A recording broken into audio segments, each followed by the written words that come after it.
Hello दोस्तों, मेरा नाम है सचिन कुमार और आप देख रहे हैं भाई एस के एवरी टाइम यूट्यूब चैनल को। दोस्तों आज की इस वीडियो में चलिए समझते हैं चैप्टर नंबर 1 को, जो कि है हमारा भाई प्रारंभिक आधुनिक यूरोप। ठीक है, इसकी कुछ प्रमुख अवधारणाएं हैं, कुछ इसकी ऐतिहासिक पृष्ठभूमि है। ठीक है दोस्तों, इस वाला चैप्टर हमारी इस वाली बुक से है जिसका नाम है भाई प्रारंभिक आधुनिक यूरोप। ठीक है, और इसमें सांस्कृतिक परिवर्तन। ठीक है दोस्तों, यह चैप्टर हमारे इस वाली बुक से है और साथ ही साथ चैप्टर नंबर 1 की जो ये पार्ट 2 वीडियो आ रही है। ठीक है, इससे पहले हम पार्ट 1 की वीडियो ऑलरेडी कंप्लीट कर चुके हैं। ठीक है दोस्तों, आज की वीडियो कर देते हैं फाइनली स्टार्ट और समझते हैं आज की वीडियो का पहला टॉपिक क्या है।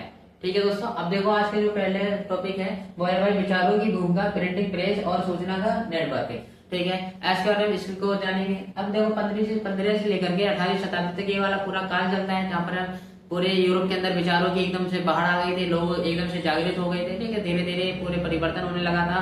वहां पर राजनीतिक परिवर्तन होते हैं, सामाजिक परिवर्तन होते हैं, आर्थिक परिवर्तन होते हैं, ये सारे परिवर्तन होते हैं। ठीक है, धार्मिक परिवर्तन भी होते हैं साथ साथ। और इसके बाद में जो पूरी यूरोप के बीच में क्या है, क्रांति की पूरी लहर फैल गई। पर इसके बाद इस समय क्या परिवर्तन होते हैं, तो इस समय भाई शिक्षा, ज्ञान और सूचना सीमित वर्ग से पूरी तरह से निकल जाती है। पहले के जो भी हाई क्लास थे वहां पर पूरी शिक्षा, ठीक है, शिक्षा थी और उसके बाद में पूरे में ज्ञान फैला हुआ था और साथ साथ जो भी सूचना सीमित होती थी। ठीक है, पहले के टाइम में जो सूचना थी पूरी सीमित थी, हर किसी आदमी को, आम आदमी को सारी नॉलेज नहीं मिलती थी। बट जैसे जैसे क्या विकास होता है, क्या 1500 ईस्वी से लेकर के 1800 ईस्वी तक, ठीक है, तो धीरे धीरे में विकास होता गया। साथ साथ जो आम लोग थे उनको भी इस चीज की समझ होने लगी, वो भी इन चीज को जानने लगे, पहचानने लगे, समझने लगे। ठीक है दोस्तों, अब इसमें देखो जो इसमें सबसे बड़ी भूमिका किसकी है, तो इसमें सबसे बड़ी भूमिका भाई विचारों की है। ठीक है, जो भी विचारक हैं, ठीक है, जो भी वो उन्होंने अपने विचारक हैं, ठीक है, जो भी उन्होंने समाज में कुछ काम किए, ठीक है, समाज से निकलकर लोगों को जागरूक करा। ठीक है, तो यहाँ पर क्या है, जो भी नींव, असली नींव रखी तो उसने विचारकों ने अपनी नींव रखी, उसका फिर आ जाता है भाई प्रिंटिंग प्रेस। अब प्रिंटिंग प्रेस क्या करता है कि नॉलेज को एक जगह एक कागज में छाप दिया, ठीक है, साथ साथ कागज में छाप दिया, तो उसके बाद में पूरा उसका मुद्रण हो जाता है। मुद्रण होने के बाद पूरे समय डिस्ट्रीब्यूशन उसका बढ़िया तरीके से हो जाता है। ठीक है, तो उसका प्रिंटिंग प्रेस का यहाँ से आविष्कार हो जाता है। और इसके बाद देखो भाई सूचना, नए प्रसार और नेटवर्क। तो सूचना का प्रसार है, ठीक है, नए एक नेटवर्क के साथ पूरा जुड़ जाता है। ठीक है, प्रिंटिंग प्रेस हमारे पूरे सोसाइटी में आ जाती है। ठीक है, यूरोप की हम बात कर रहे हैं। अब यहाँ देखो भाई विचारकों की भूमिका। अब विचारक जो है, विचारकों ने क्या क्या करा, तो विचारकों ने देखो मानवतावाद और उसके बाद पुनर्जागरण। पूरे मानवता, जो भी मानव है उसको तर्क वितर्क, ठीक है, उसकी बौद्धिक कुशल जो भी बुद्धि है उसको एकदम से बड़े प्रेरित करा। ठीक है, जिससे कि पुनर्जागरण की भावना लोगों के अंदर है और दोबारा से जागरण हो। ठीक है, सारी चीजें फिर से हो। अब ऐसा ना हो कि किसी भी बंदे पर किसी का दबाव है, ठीक है, इन सभी को ऊपर से परे हो कर रहे हैं। ठीक है, ऐसा ना हो कि किसी चर्च का दबाव है, किसी धार्मिक समुदाय का दबाव है कि आपको ये वाली चीजें फॉलो करनी पड़ेगी, अगर आप नहीं मानोगे तो आपके साथ अन्याय होगा। इन सारी चीजों को बुला दिया गया। ठीक है, और उसके बाद सभी को अपने एक स्वतंत्र जीवन जीने का एक अधिकार मिल जाता है यहाँ पर। और साथ साथ हो जाता है यहाँ पर दार्शनिक और बौद्धिक आंदोलन। दार्शनिक आंदोलन और बौद्धिक आंदोलन, ये दोनों ऐसे आंदोलन हैं जिन्होंने पूरे ही समाज की नींव को यूरोप में हिला के रख दिया था। ठीक है, जैसे कि पूरे जो भी लोग थे सभी का बौद्धिक रूप से परिवर्तन हो जाते हैं और सभी लोग सोचने समझने पर मजबूर हो जाते हैं कि क्या हमारे लिए सही है, क्या हमारे लिए गलत है, क्या जो ये बिचौलिया काम कर रहे हैं मेरे और ईस्ट के बीच में, ठीक है, भगवान के बीच में, ये क्यों है। ठीक है, इन सभी। और फिर यहाँ पर देखो धार्मिक सुधार होता है। ठीक है, धार्मिक सुधार के लिए, ठीक है, अब ऐसा है कि धर्म के आधार पर ही तो पूरा ये मतभेद फैला था, अंधविश्वास पूरा फैला हुआ था। तो साथ साथ जब धार्मिक सुधार होंगे तो उसके बाद में पूरा अंधविश्वास भी पूरी तरह से खत्म हो जाएगा। अब भाई अगला है कि इसमें प्रिंटिंग प्रेस की भूमिका। अब यहाँ पर क्या है, प्रिंटिंग प्रेस की भूमिका। प्रिंटिंग प्रेस ने अपनी किस तरह से भूमिका निभाई 1500 ईस्वी से लेकर के 1800 ईस्वी तक के बीच में। तो प्रिंटिंग प्रेस ने क्या करा है, इसका जो आविष्कार करने वाले एक बंदा है उसका नाम है भाई जोहान्स गुटेनबर्ग ने। इसकी जो स्थापना की थी भाई 1450 ईस्वी में। ठीक है, और इसका जो मेन उद्देश्य था, इसका मेन उद्देश्य ये था कि भाई ज्ञान का हमें ज्यादा से ज्यादा प्रसार करना है। जो भी ज्ञान है सीमित वर्ग से निकलकर आम वर्ग जो भी है, ठीक है, जो भी आम लोग हैं हर एक वर्ग जन के पास पहुंचाना है। ठीक है, अब यहाँ पर देखो शिक्षा का जो विस्तार है तेजी से हो जाता है। अब लोगों के पास ऐसा नहीं है कि जो हाई क्लास है वहां पर शिक्षा है, ठीक है, बट और भी जो लोग हैं, ठीक है, जो भी निम्न श्रेणी के लोग हैं, ठीक है, जो भी आर्थिक रूप से कमजोर है उनको भी तो शिक्षा चाहिए। ठीक है, तो यहाँ पर क्या हो जाता है कि शिक्षा का पूरी तरह से विस्तार हो जाता है। किसके आने पर, प्रिंटिंग प्रेस आ जाती है, तब तो शिक्षा जो भी शिक्षा है सस्ती भी हो जाती है। साथ साथ यहाँ पर देखो धार्मिक ग्रंथों का प्रसार। अब जो धार्मिक ग्रंथ है वो पहले तो ऐसे थे कि कोई आदमी बोल रहा है तब जाकर के सामने वाला समझ रहा है। अब वो वही क्या, जो उसके विचार है, उसकी जो भावनाएं है, हमने एक जगह पूरी मुद्रण कर दी। ठीक है, पूरी प्रस्तावित कर दी। साथ साथ उसका क्या समय प्रचार प्रसार कर दिया। ठीक है, एडवर्टाइजमेंट कर देते हैं और साथ साथ पूरे हम क्या फैल जाती है। ठीक है, तो यहाँ पर इस चीज का देखने को मिला। क्रांति की भूमि, ठीक है, कि जो भी क्रांति की भूमि है यहाँ से पूरी तरह से तैयार हो जाती है प्रिंटिंग पेज से।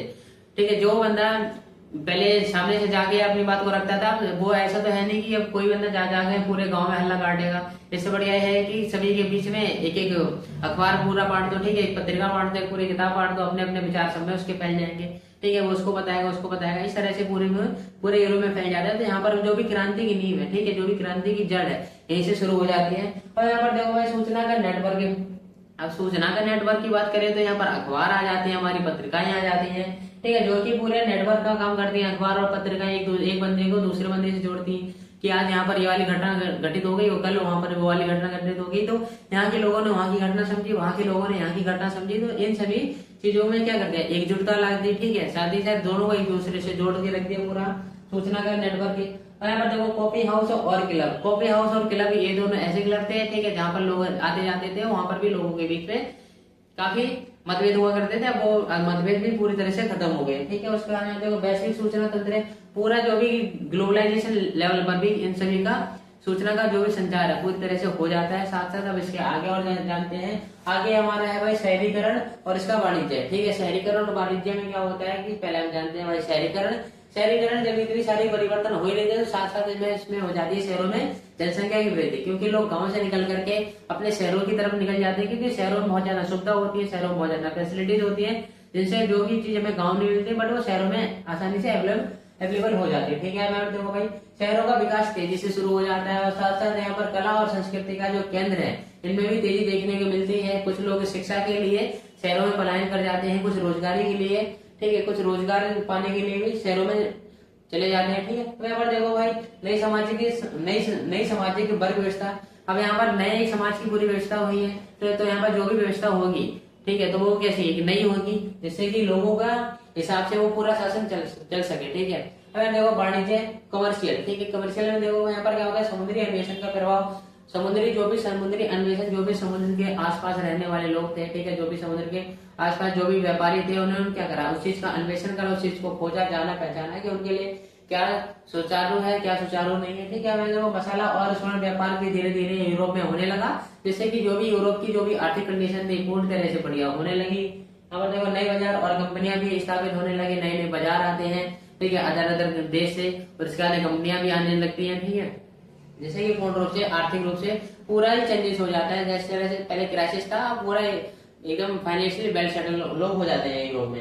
अब बैंकिंग और बीमा प्रणाली का भी धीरे धीरे विकास होने लगता है, जिससे कि लोग अपने हेल्थ के प्रति, अपने, ठीक है, बैंकिंग सेक्टर के प्रति ज्यादा अवेयर हो जाते हैं। यहाँ पर कृषि से औद्योगिक अर्थव्यवस्था की, ठीक है, कृषि से औद्योगिक अर्थव्यवस्था की और बदलाव। पहले जो भी लोग थे, पहले ज्यादातर कृषि पर ध्यान देते थे, अब वहां पर उस चीज को पूरा बदल दिया। अब समय क्या इंडस्ट्रियल ला दी थी कि इंडस्ट्री क्या करती है, कैसे ज्यादा पैसा प्रोड्यूस करती है, ठीक है दोस्तों।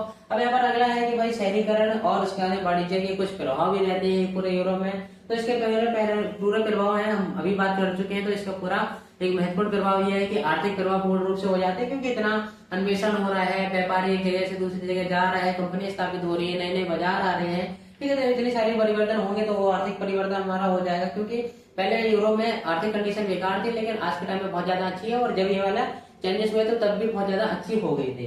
अब देखो सामाजिक परिवर्तन, जब इतने सारे परिवर्तन होंगे तो समाज में भी परिवर्तन होगा, क्योंकि जो भी परिवर्तन हो रहा है समाज के लोगों द्वारा ही हो रहा है, समाज के जो भी हितकारी हैं उनके ही द्वारा हो रहा है, जो भी समाज के विचारक हैं उनके माध्यम से हो रहा है। अब यहाँ पर देखो राजनीतिक परिवर्तन, जब समाज में कोई परिवर्तन होता है तो समाज से निकल के कोई राजनीति बंदा करता है, उसको कहते हैं हम राजनीतिक परिवर्तन, जो कि पूरा होल डिस्ट्रिक्ट, पूरा जो भी पूरा वो कंट्री है हमारा, उसमें पूरा परिवर्तन लाते हैं। कौन? राजनीतिक परिवर्तन।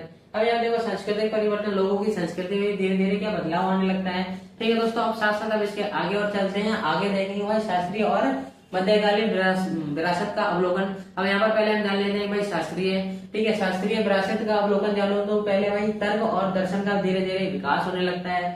साथ साथ यहाँ पर लोकतंत्र की अवधारणा का विकास होने लगता है, और उसके बाद कला और साहित्य के लोग प्रति अवेयर हो जाते हैं, जानने लगते हैं, पहचानने लगते हैं उस चीज को, और उस चीज में अपना महत्वपूर्ण भूमिका और भी अदा करते हैं। यहाँ पर देखो भाई विज्ञान और गणित के प्रति लोग अवेयर हो जाते हैं, कि लोग इसकी विज्ञान की कंडीशन को समझ जाते हैं, लोगों को समझ जाते हैं कि हमारे लिए गणित है, हमारे गणित से हमें फायदा ये मिलता है कि उसके तर्क करने की शक्ति, ठीक है, आलोचना करने की शक्ति, समस्या समाधान की शक्ति, इन सभी से हमें मिल जाती है गणित और विज्ञान से।